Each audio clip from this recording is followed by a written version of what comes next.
Thank you for joining us for another session of Geeky Storytime. Today we will be reading Back to the Future. This is Marty McFly. It is 1985, and Marty lives in a town called Hill Valley.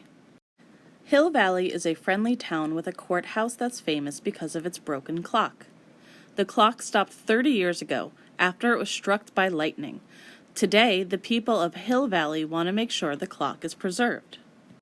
Marty's best friend is a scientist named Dr. Emmett Brown. Marty calls him Doc.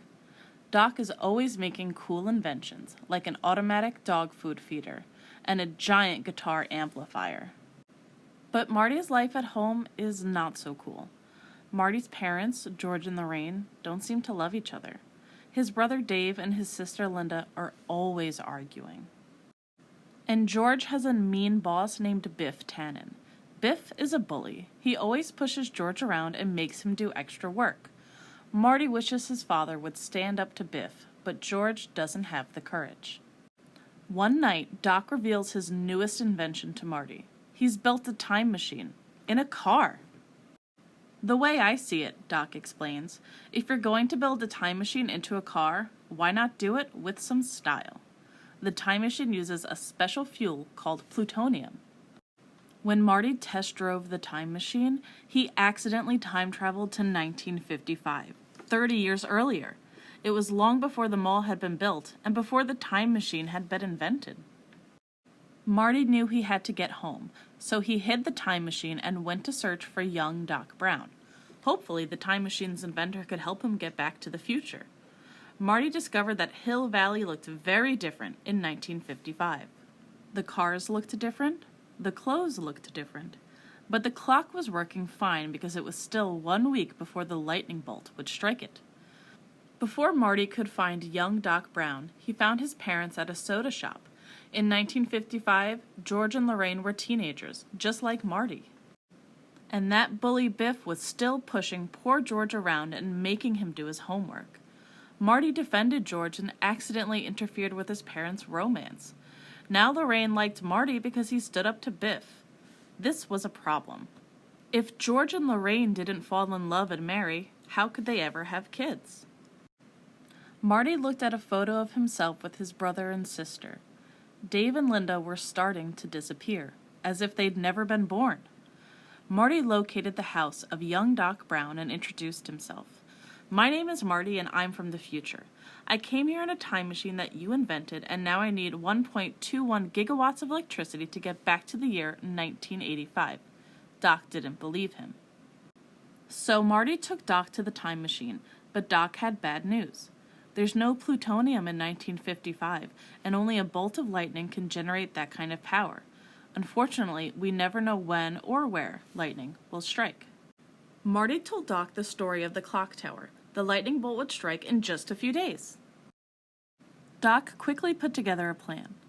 If we can harness the energy from the lightning, we can send you back to the future. A wire is stretched from the clock tower down to the street. Lightning strikes the clock tower at exactly 10:04 p.m. 1.21 gigawatts of electricity travel down the wire. Car travels at 88 miles per hour. Hook touches wire and sends electricity into flux capacitor. But Marty, Doc says, before you leave 1955, you have to make sure your parents fall in love. Otherwise, you and your brother and sister will never be born. Marty spent the next few days trying to make his parents fall in love. Marty begged George to invite Lorraine to the school dance. Though George liked Lorraine, he was too shy to ask her. Marty checked the photo again and saw that he was starting to fade away too. He had to do something. Marty remembered that his father liked science fiction, so that night, Marty sneaked into George's bedroom dressed like an alien. "I am Darth Vader from planet Vulcan," Marty said. "If you don't invite Lorraine to the school dance, I will melt your brain." The trick worked. George found the courage to speak to Lorraine. But Marty knew he'd also have to teach George to find the courage to stand up for himself. Things worked out perfectly. George liked Lorraine so much that he stood up for her to protect her from Biff. And that night, George and Lorraine danced, kissed, and fell in love. Marty's plan worked.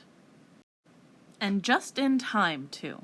because that very night, lightning was going to strike the clock tower. Doc put his plan in motion. He attached a giant wire to the clock, while Marty raced down the street, speeding up to 88 miles per hour. But then a tree fell on the wire, snapping it. "Great Scott," said Doc. Doc raced down to fix the cable before the clock struck 10:04. Doc connected the cables just as Marty drove under them, and lightning struck the clock tower. The electricity powered the flux capacitor, and the time machine returned to 1985. Marty was safe in his own time. Now, because George had learned to stand up for himself, things at home were very different. George and Lorraine loved each other. His brother Dave and his sister Linda didn't argue anymore. "I'm almost finishing waxing your car, Mr. McFly." And Biff never bullied George again. In fact, now Biff worked for George. George even published a science fiction novel. It was based on a dream he had when he was just a teenager. At least, George thought it was just a dream. From that day on, Marty and Doc had many more exciting adventures in the past, present, and future. Thank you for reading Back to the Future with us for Geeky Storytime. See you next time! What we're going to be making today is our very own version of Marty McFly's skateboard. You're going to be using a craft stick, 2 straws, a couple of beads, and don't forget some crayons or markers or colored pencils to decorate the skateboard however you'd like. So with the skateboard, we will be using hot glue. If you've never used a hot glue gun or you're unsure, you must get an adult to help you with this part. Hot glue is very hot and it can burn you, so please get an adult for this part. After you've decorated your skateboard, turn it over. You're going to take your 2 axles, take your hot glue gun, remember to be very careful, put a drop of hot glue down,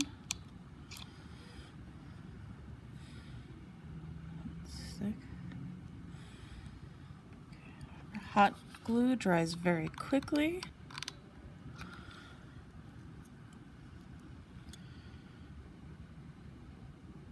Okay, so I'm going to give that a couple minutes to dry. After that's done drying, I'm going to take my hot glue gun and place a little bit of glue on the end of each piece of the straw, and then I'm going to quickly and carefully stick my wheel on the end. You're going to repeat this all the way around.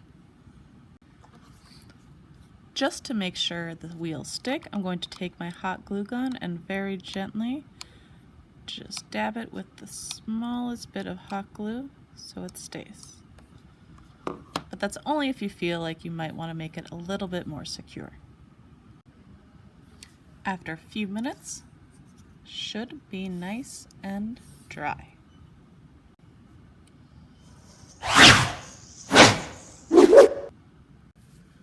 Thanks for joining us in our last installment of Geeky Storytime for November, and we'll see you in December. Have a good day.